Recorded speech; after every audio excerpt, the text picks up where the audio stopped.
J'espère que vous allez bien parce que si vous n'allez pas bien, il n'y a aucune chance que vous alliez mieux lorsque je vais parler. Donc si vous avez un Doliprane, prenez déjà. Si vous êtes chrétien, prenez déjà la Bible à côté de vous parce que ça va chauffer. Alors, disons les choses clairement.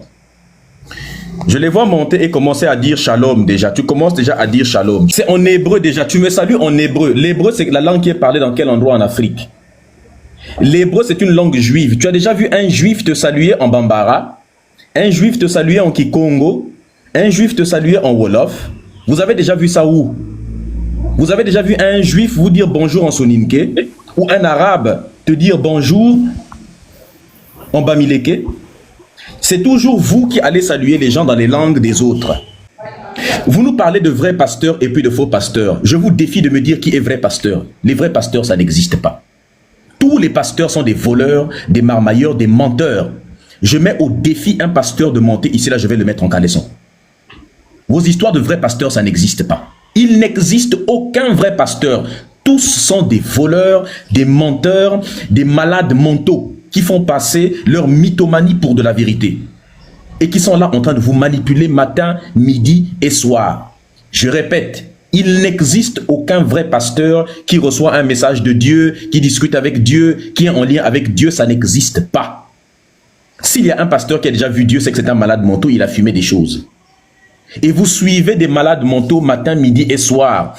Vos pasteurs sont des chômeurs. Je vais vous expliquer qui sont, je vais vous faire la carte d'identité de ces gens-là.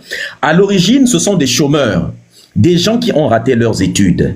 Parce qu'ils ont raté les études, ils s'accrochent sur la branche du christianisme. Donc ça veut dire que tous les pasteurs, c'est à l'origine des gens qui viennent toujours avec un vélo pédalé. Au départ, le type, il vient avec un vélo pédalé et après, il sort de là avec un Range Rover quelques années plus tard. C'est un investissement qui est très facile à faire. Il vient avec sa Bible sous l'épaule, avec des chemises froissées. Tu sais, les chemises des pauvres. Chemises froissées avec un pantalon troué. Il vient vous expliquer Dieu existe, qu'il y a des miracles. Ils viennent toujours comme ça, avec un visage, un ange, avec beaucoup de cheveux sur la tête, mal rasés. Avec la barbe, on dirait un couteau mal rasé. On connaît comment ils viennent toujours au départ. Et il vient toujours derrière une maison, il vient derrière la maison ou bien derrière une cave. C'est là qu'il installe sa première église. Et c'est toujours les femmes qu'il va aller séduire en premier parce que les églises sont toujours remplies au départ par des femmes qui vont ensuite amener des enfants. Donc ils vont toujours aller tromper les femmes qui vont venir en premier à l'église. Au départ, il prend 2-3 bancs, des morceaux de bois qu'il dépose. Les gens viennent s'asseoir comme ça au départ de son église. Et les gens commencent à changer. Il prend un morceau de bidon et ils vont commencer. C'est le premier tam-tam de l'église. C'est ça, on connaît. Ou bien un seau. On va prendre le seau là pour se laver en Afrique. Là. Ils vont retourner le seau. On connaît ces choses-là. Je suis né en Afrique. Ils vont prendre un seau, on va retourner le seau et le tam-tam, ça va être le derrière du seau là. La partie qu'on dépose par terre là, c'est là maintenant, ça va être ça et les morceaux de bidon. C'est ça le premier drum de l'église. Hein, la première batterie de l'église, le premier tam-tam de l'église. Les gens vont commencer à prêcher avec ça. C'est la vérité les amis. Ou qu'on dise la vérité, il ne faut pas qu'on va mentir aux gens là. Donc des pasteurs là, ce sont des gens qui au départ, qui fuyaient l'école. Pendant que les autres partaient à l'école, eux, ils partaient vers l'école. Et à force d'aller vers l'école, quelle est la conséquence? La conséquence, c'est ça, c'est que les autres ont fini par réussir dans la vie. Toi, tu n'as pas réussi dans la vie. C'est ça le problème. Pendant que les autres, ils partaient à l'école, toi, tu partais faire des sorties religieuses, tu faisais des retraites de prière. Qu'on dise la vérité. Donc, pendant que toi, tu faisais des retraites de prière, les autres, ils allaient à l'école pour faire des examens. Tu fouillais les examens. Et tu vas venir dire qu'ensuite que c'est Dieu qui t'a parlé, Dieu t'a demandé à devenir pasteur. À quel moment tu as discuté avec Dieu? Dieu ne t'a pas appelé, oh non, le message divin m'a appelé, m'a demandé d'abandonner les études. Pendant que les autres étaient en train d'acheter des livres, lire des livres, toi tu lisais la Bible encore. Non, il faut qu'on dise la vérité.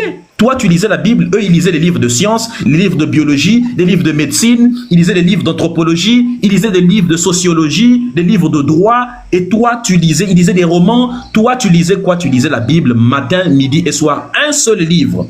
Donc, eux qui ont lu toute une bibliothèque, Eux, ils ont lu toute une bibliothèque entière.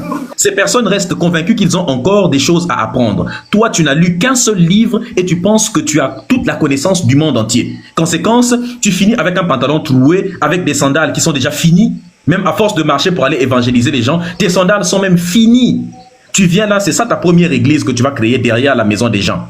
Et quand vous allez revenir là-bas, eh bien, l'église a des baies vitrées, c'est maintenant plusieurs étages. Le mec, il roule en Range Rover, il a maintenant des costumes 3 pièces, en luxe, avec des montres luxueuses. Hein? Le morceau de bois qu'il avait au départ, là, c'est devenu un micro. Le bidon, le morceau de bidon là sur lequel on était en train de taper, c'est devenu des batteries luxueuses avec des appareils, des baffles dans tous les sens. C'est vous qui prenez des vagabonds et vous les élevez et vous leur donnez du pouvoir. Il faut arrêter de donner du pouvoir à des pauvres vagabonds de ce genre-là. Et après, ils finissent par vous insulter. Non, les amis, il faut réfléchir à un moment donné. Ce sont des voleurs qui vous volent l'argent. C'est le seul continent, c'est même pas... C'est-à-dire que c'est un continent compliqué où les églises sont mieux construites que les écoles. C'est affligeant, tu vois l'école, les gens s'asseyent par terre. Où la toiture de l'école est trouée. Non, l'État fait quoi? L'État fait quoi? Mais au lieu de toujours vous demander ce que l'État va faire pour toi, demande-toi ce que toi tu vas faire pour l'État. Toujours, le pays n'a rien fait, le pays n'a rien fait. Qu'est-ce que toi tu as fait pour le pays? Tu dors à l'église. Tu fais des retraites spirituelles tous les jours. Quand il faut donner de l'argent au pasteur, tu donnes beaucoup d'argent au pasteur. Mais quand on te demande de payer les impôts pour le pays, tu ne payes pas. Tu te fâches quand on te dit de payer l'impôt. Alors que la fiscalité, c'est le premier revenu d'un pays. Hein. Beaucoup de gens pensent que c'est le pétrole, c'est l'or qui sont les premiers revenus d'un pays. Non. Le premier revenu d'un pays, c'est la fiscalité, c'est l'impôt. On te dit de payer l'impôt, tu refuses. Mais quand le pasteur te dit de donner la dîme, tu ne manques jamais. Chaque mois, tu donnes 1/10 de ton salaire à l'église. Quand c'est le pasteur, si ce n'est pas l'aliénation, on appelle ça comment? Si on te dit, viens, on va cotiser pour construire un hôpital, tu vas refuser. Tu vas dire, c'est à l'État de faire ça. Viens, on va construire une école, tu ne vas pas le faire. Le pasteur te dit, viens, on va construire une église, tu cotises beaucoup d'argent. Vous voulez tous aller au paradis. Les gars, réveillez-vous. Réveillez-vous, quand même, à un moment donné. Les gens qui viennent avec des vélos pédalés, avec des bicyclettes, vous leur donnez des Range Rover, des Lamborghini. Regardez les églises. Ça fait mal quand tu circules, tu vois, il y a près de 30 000 églises. Il y a près de 100 000 églises dans un pays. Il n'y a pas d'hôpitaux pour soigner les gens. Il n'y a pas d'école pour scolariser. Il n'y a pas d'entreprise.